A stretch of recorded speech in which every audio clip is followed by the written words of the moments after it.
क्रोध आता है तो कड़ुआ बोलने का मन होता है, किसी के लिए गाली बोलना, कड़ुआ बोलने का मन होता है और हिंसात्मक वृत्ति जागृत होती है। भगवत स्मृति का लोप होने लगता है। क्रोध तभी हावी होगा जब हम भगवत विस्मरण कर देंगे। यदि हम क्रोध के ऊपर गुस्सा करके तो भगवत याद को भुलाएगा, क्योंकि क्रोध का प्रधान आक्रमण स्मृति पे होता है। कामा संजायते क्रोधा, क्रोधा स्मृति विभ्रमा, स्मृति भ्रंशात बुद्धिनाशो, बुद्धिनाशात प्रणश्यति। यदि सदैव स्मृति बनी रहे, जैसे स्मृति दो प्रकार की है। पहली स्मृति है भगवान नाम रूप लीला की और दूसरी स्मृति है सर्वत्र भगवान है। ये दो प्रकार की स्मृति, दोनों में से किसी एक में होंगे तो आप क्रोध पर विजय प्राप्त कर लेंगे। यदि ये स्मृति में आपके है कि नाम चल रहा है, रूप चल रहा है, ये छूटे ना तो आप क्रोध को सह जाएंगे।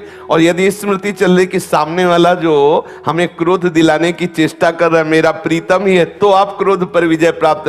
और क्रोध का प्रभाव है कि वो स्मृति को नष्ट करता है। अगर ये दोनों प्रकार की स्मृति में चूक हो गई तो फिर बुद्धि हमारी पतित हो जाएगी और हमसे ऐसे आचरण, ऐसी वाणी, ऐसा संकल्प बनने लगेगा जो हमारे साधन भाव को लुप्त कर देगा, गुप्त कर देगा, हमें आनंद का नाश करने वाली वृत्ति परास्त कर देगी।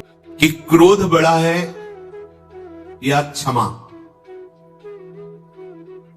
अगर हमारे साथ कोई दुर्व्यवहार करता है तो मुझे क्रोध से विजय प्राप्त करनी चाहिए या क्षमा से। तो उन्होंने कहा कि दोनों अपनी जगह ठीक है। ना तो सदा क्रोध ही करना चाहिए और ना सदा ही कोमल बने रहना चाहिए। विवेक पूर्वक देखना चाहिए कि इस समय आवश्यकता किसकी है, तेज धारण करने की या शांत होकर सहने की। जो इस विवेक को नहीं धारण करता है वो अपने सतमार्ग को खो देता है। अब आपके गुरु निंदा कोई कर रहा है, इष्ट निंदा कर रहा है, धर्म विरुद्ध आपके साथ व्यवहार कर रहा है, एक बार क्षमा करने का अवसर है। पहली बार जिससे मिले हो और वो गलती कर रहा है तो उससे क्षमा कीजिए। एक बार क्षमा, सावधान, अब दोबारा शब्द नहीं, एक बार क्षमा। अगर दोबारा तो आप में सामर्थ्य हो तो जबान बंद कीजिए, नहीं कान बंद कीजिए और वहां से निकल जाइए। दंड देने की सामर्थ्य अपने लोगों में नहीं है, क्योंकि ईश्वर दंडधारी है, हम उनके दास हैं, वो देख लेंगे। अपने को हट जाना चाहिए। उस सभा में, जिस सभा में अधर्म बर्ताव हो रहा है, यदि आप बैठे रहे तो उसी अधर्म के आप भी भागी बनेंगे। जिसमें संत निंदा हो रही, भगवत निंदा हो रही है, अगर वहां आप चुपचाप बैठे हैं, विरोध नहीं कर रहे हैं, तो वही पाप आपको भी लगेगा जो निंदा करने वाले को लगेगा। इसलिए या तो उठ के वहां से चल दें और या फिर उसका विरोध करें, सभा में खड़े होकर उसका विरोध करें कि आप ऐसा नहीं कर सकते। इसके करने से आप पाप से बच जाएंगे। अवसर देख करके कभी कभी शांत होना पड़ता है और कभी कभी भयंकर रूप भी धारण करना पड़ता है। इससे वो अपने परमार्थ को बचा लेता है। जिसने कभी तुम्हारा एक बार उपकार किया हो जीवन में, बड़े से बड़ा अपराध बन जाए तो उसको एक बार माफ कर दीजिए, क्योंकि उसने उपकार किया। कभी थोड़ा भी तुम्हारा हित किया है और उससे यदि अपराध बन जाए तो पहले के उपकार का स्मरण करके बिना दंड दिए उसे छोड़ देना चाहिए। जाइए आप, इससे तुम्हारा क्षमा बल बढ़ेगा। जिससे अनजान में अपराध हो गया है आपके साथ, उसे पता नहीं था, उसको क्षमा कर दीजिए। क्योंकि सबके लिए सर्वज्ञता सुलभ नहीं है। वो अज्ञानी है, अज्ञान के कारण अपराध बन गया तो क्षमा कर दीजिए। पर जिसको एक बार क्षमा कर दिया है और फिर वही अपराध तुम्हारे साथ कर रहा है, तो फिर उसके लिए क्षमा शब्द का प्रयोग नहीं, क्योंकि अब वो फिर तुम्हारे लिए बहुत हानिकारक हो जाएगा। उसके अपराध निवारण के लिए फिर कानून व्यवस्था है, धर्म व्यवस्था है। जो जानबूझकर तुम्हारे साथ बार बार अपराध कर रहा हो, उसको क्षमा करना ठीक नहीं है। ये शास्त्र आज्ञा करता है। एक बार क्षमा कर दिया शास्त्र बाबू अर्जुन को,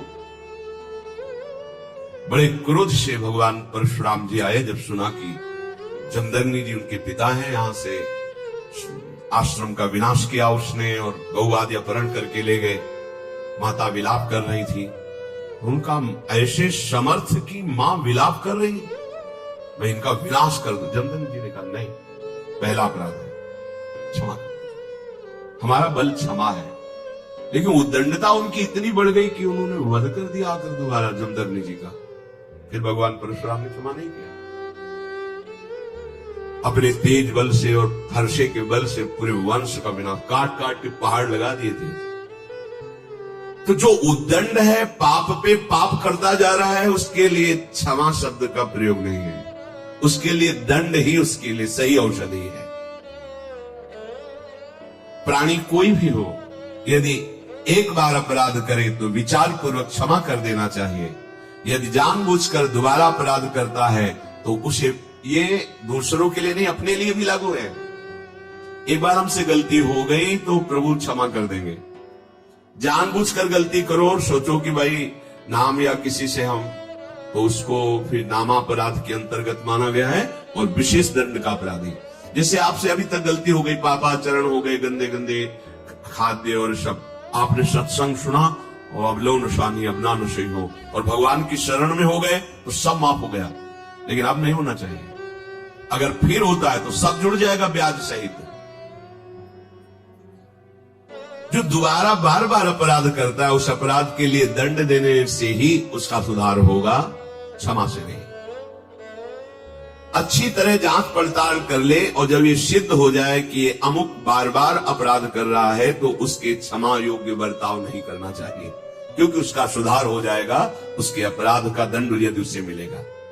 ये जान लीजिए कि लोक और परलोक दोनों का नाशक क्रोध है। क्रोध जीतने से उन्नति होती है, क्रोध के वशीभूत होने से अवनति होती है। जो जितना क्रोध को अपने काबू में कर लेता है वो उतना ही परमार्थ पथ में आगे बढ़ जाता है। जगत में जो छोटी छोटी बातों में क्रोध करने लगते हैं उनका पतन हो जाता है। इसलिए उपासक को चाहिए कि सर्वनाशक इस क्रोध को पीना सीखे। जब गुस्सा आवे पीना सीखे। देखो, तेज और क्रोध में अंतर होता है। क्रोध होता है कामना के बाद और तेज होता है धर्म संबंध से। जब कोई धर्म का नाश कर रहा हो, जब कोई आराध्य देव, इष्ट देव, गुरुदेव आदि की बात हो, तो उस समय भागवतिक तेज होता है। और जब हमारी किसी वासना पर प्रहार होता है, हमारी इच्छा पर, फिर जो क्रोध होता है उसे पीना सीखना चाहिए। क्रोधी मनुष्य अधिकतर पाप में लग जाता है। अपने माता पिता को पीटते हैं, देखा है, ऐसा देखा है। क्रोध के वशीभूत होकर पूज्य जनों का अपमान करते हैं। क्रोध के वशीभूत होकर के जिनकी स्तुति करना चाहिए उनकी निंदा करते हैं, गाली देते हैं। क्रोधी मनुष्य समझ नहीं पाता कि क्रोध के लिए कार्य अकार्य का क्या निर्णय किया गया है। नहीं, बस क्रोध आया तो स्मृति का अपहरण कर लेता है। कामा संजायते क्रोधा, क्रोधा स्मृति विभ्रमा। क्रोध अगर अपनी चरम सीमा पे आ जाए तो अवध्य पुरुष की भी वो हत्या कर देता है।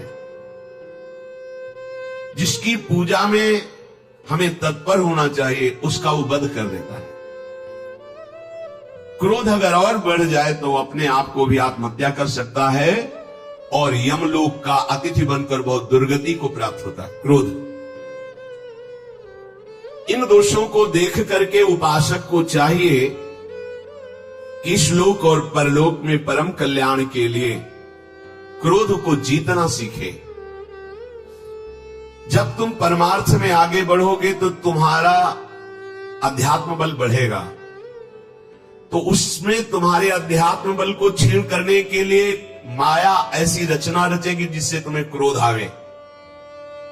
घटना, व्यक्ति, ऐसा क्रोध, ऐसा देखा भी जाता है, बहुत जल्दी क्रोध आता। अपने और पराये दोनों के हित का विचार करके स्वयं चिकित्सक बनकर अपने क्रोध की चिकित्सा कर लेनी चाहिए। यदि मूढ़तावश तुम क्रोध पे क्रोध ही करते रहे तो तुम्हें क्लेश भोगना पड़ेगा, तुम्हारे सुकृत नष्ट हो जाएंगे।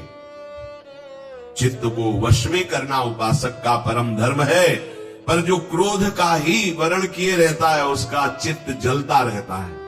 ये बड़ा दुष्ट स्वभाव है। शांति से बैठे, चिंतन आ गया, 5 वर्ष पहले उसने ऐसा कहा था, क्यों कहा था उसने ऐसा, और जलन शुरू, और बस गुस्सा, बहुत सावधान, राधा राधा राधा राधा राधा राधा, तुरंत हटाइए, राधा राधा राधा।